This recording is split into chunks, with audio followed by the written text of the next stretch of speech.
Нема многу надежи за подобрување на економската состојба на производителите на ориз од Кочанско на почетокот од оваа година. Откупните цени што им се нудат за да ги предадат количините од последната реколта се премногу ниски и не ги покриваат ниту минималните трошоци за производство. Затоа, наместо да го предадат и да земат некој денар за отплаќање на натрупаните долгови, принудени се оризот да го чуваат дома.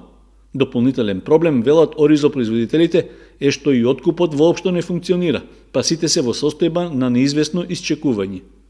Арпата е слабо, 20 динара и белиот орз 40 динара, не дават повеќе.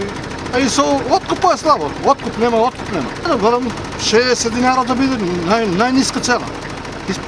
Испод 60 да не доде, бедиот мислам. Арпата 25 до 30 треба да биде. Донесувани некои семиња што ги сееме сега ги откупуваат по мали цени. Влажноста ја гледат многу влага тражат. Мислам, влага има и луѓето се разочарани од тоа да па околу 85% е во амбарите немат дадено ни немат 5% нема дадено. 85% има во амбарите сигурно. Оние што продале дел од количините ориз што го ожнеале минатата есен, велат дека тоа го прават затоа што се принудени да дојдат до некаква сума пари со која би отплатиле дел од репроматеријалите што ги набавиле на вересија. Дополнителен проблем им е и рандманот, зашто сметаат дека има и субјективно влијание.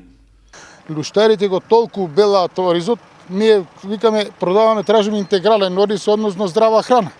За здрава храна не треба толку да го луштиме. Они го луштаат и на до крајката, они што кажуваме ние по нашиот рендаманот, дојде на 35, 40, 45%, максимално 50%.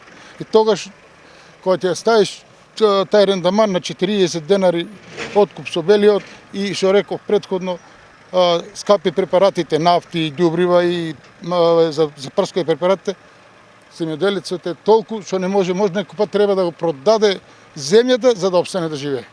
Стоилов додава дека неповолните услови за производство на ориз, посебно со откупот и пласменот, се повеќе ги доведува младите производители во ситуација да ги напуштаат нивите и да бегаат во странство. Тоа може да го доведе во прашање и производството на храна, што е проблем не само во Кочанскиот регион, туку и во целата држава.